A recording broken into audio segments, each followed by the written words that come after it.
नमस्कार, मैं हूं आचार्य सावी सिंह और आज हम बात करने वाले हैं राशि चक्र की आखिरी राशि यानी कि मीन राशि की। यानी कि पाइसेंस के लिए जून का महीना क्या कुछ खास लेकर आ रहा है। इस महीने आपकी राशि के स्वामी उच्च राशि में गोचर कर रहे हैं, यानी कि जुपिटर अपनी सबसे पावरफुल पोजीशन में आ रहे हैं, वो भी पंचम भाव में। और इसका आपके जीवन में कितना ज्यादा पॉजिटिव शिफ्ट आपको देखने को मिलेगा, बाकी प्लैनेट्स के ट्रांजिट आपको कितना सपोर्ट कर रहे हैं,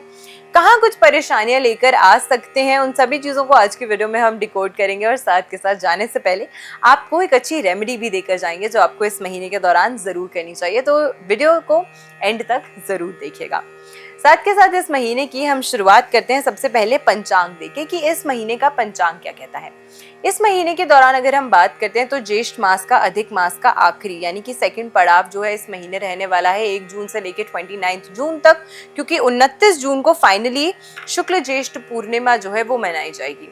इस महीने के दौरान 11 जून को पुरुषोत्तम एकादशी, 24 जून की अगर हम बात करते हैं तो गंगा दशहरा, और फिर 25 जून की अगर हम बात करें तो निर्जला एकादशी का व्रत भी रहने वाला है। यानी कि ये महीना जो है विशेष करके इम्पोर्टेंट रहने वाला है अपनी कार्मिक लेसन्स को पूरा करने के लिए, अपनी कार्मिक क्लीनिंग के लिए। आपके जीवन में जो भी कष्ट हैं, जो भी परेशानियां हैं, प्रारब्ध के या किसी भी प्रकार से आपके इस जन्म के किए गए कोई भी ऐसे कर्म है जो आपसे अनजाने में हो गए हैं, भूल चूक जिसकी माफीनामा आप चाहते हैं, उसके लिए ये महीना जो है वो काफी इम्पोर्टेंट रहने वाला है। मीन राशि की अगर हम सबसे पहले बात करते हैं तो आपकी राशि के स्वामी हैं देवगुरु बृहस्पति, जो उच्च के होके पंचम भाव से ट्रांजिट कर रहे हैं। और पंचम भाव नेचुरली एक त्रिकोण का स्थान माना गया है। यानी कि मीन राशि के जातकों के जीवन में जो डिलेज चल रहे थे, जो काम पूरे नहीं हो पा रहे थे, क्योंकि आपकी राशि से शनि गोचर कर रहे हैं। शनि मेहनत करवाते हैं, शनि हार्डवर्क करवाते हैं, डिलेज लेकर आते हैं, लेकिन फाइनली अब प्लैनेट जुपिटर की कृपा आप पर होने वाली है। यानी कि आपके काम में आपको सफलता जल्दी देखने को मिलेगी। इस महीने के दौरान आप देखेंगे कि जब तक, क्योंकि इस महीने ही नहीं स्पेसिफिकली, अब जुपिटर का ट्रांजिट इस भाव में 31 अक्टूबर तक रहने वाला है, यानी कि ऑलमोस्ट क्लोज टू 3 मंथ्स। अब इन 3 से 4 महीने के अंतर्गत आप देखेंगे कि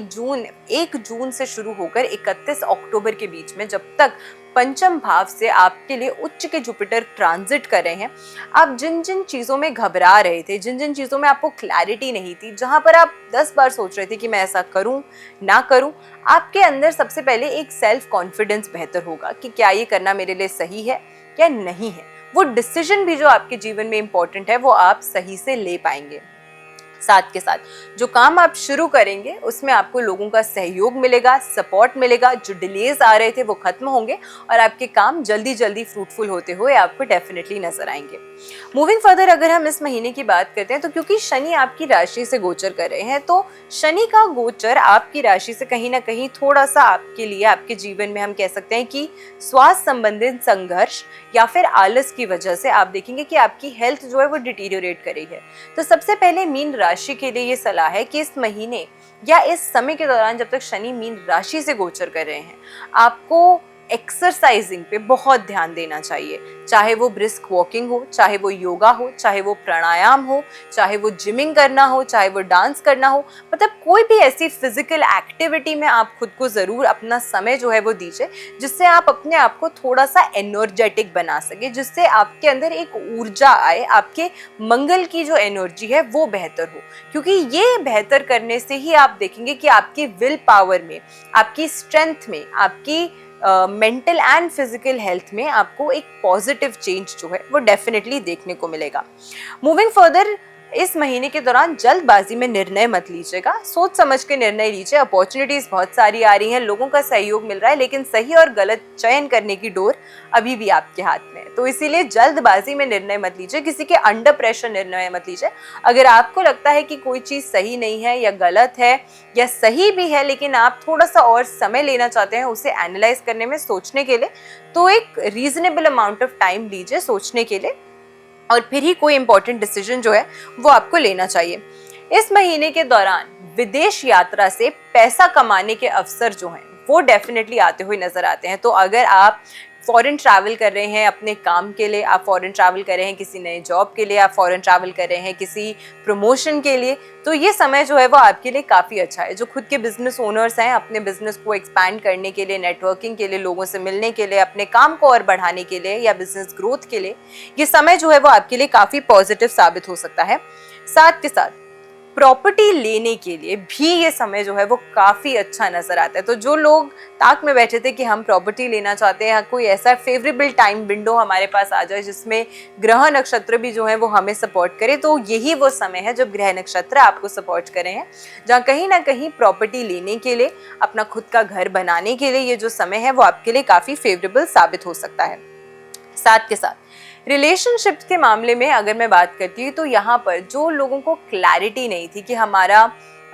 रिलेशनशिप कितना अच्छा है या कितना उसमें हम ट्रस्ट कर सकते हैं, या इस तरीके के क्वेश्चंस बार बार आपके मन में आ रहे थे, तो आपको एक क्लैरिटी मिलेगी। जो लोग नए रिलेशनशिप्स की तलाश में थे, गुरु का ट्रांजिट पंचम भाव से कहीं ना कहीं आपके जीवन में एक अच्छा मैच्योर स्टेबल पार्टनर जो है वो आपको अट्रैक्ट करने में डेफिनेटली हेल्प करेगा। नौकरी में काम का प्रेशर जो है वो थोड़ा सा आपके ऊपर बढ़ सकता है, लेकिन आपको इस वजह से हार नहीं माननी है, गिव अप नहीं करना है, परेशान ज़्यादा नहीं होना है। नौकरी है, काम करते हैं तो थोड़ा बहुत प्रेशर जो है वो आपको हैंडल करना ही होगा, लेकिन इसी वजह से मैंने आपको शुरू में बताया कि अगर आप मेंटली और फिजिकली खुद को फिट रखते हैं, एक्टिव रखते हैं, तो किसी भी अमाउंट ऑफ प्रेशर को हैंडल करने में आप खुद को केपेबल बनाते हैं, आप खुद को सशक्त बनाते हैं। तो ये चीज़ जो है वो ओवरऑल आपके लिए काफ़ी ज़्यादा इंपॉर्टेंट साबित हो सकती है।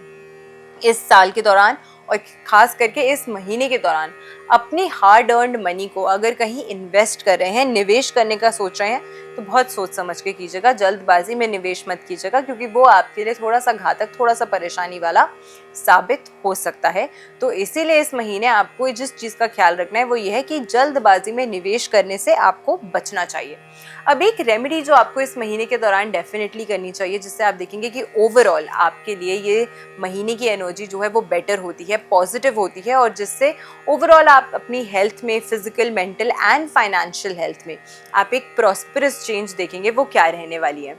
इस महीने के दौरान अगर आप रेगुलरली हल्दी केसर का तिलक अपने मस्तक पर लगाते हैं और पीली मिठाई, पीला हलवा खास करके अगर आप अपने घर में बनाकर विष्णु जी को भोग लगाते हैं, या फिर आपके घर के आसपास कोई मंदिर है वहाँ पर जाकर आप किसी वृद्ध ब्राह्मण को अगर आप वो कुछ भेंट में देते हैं, साथ में कुछ दक्षिणा देते हैं, तो ये आपके लिए बहुत ज़्यादा फेवरेबल साबित हो सकता है। तो ये रेमेडी आप कीजिए ताकि ज़्यादा से ज़्यादा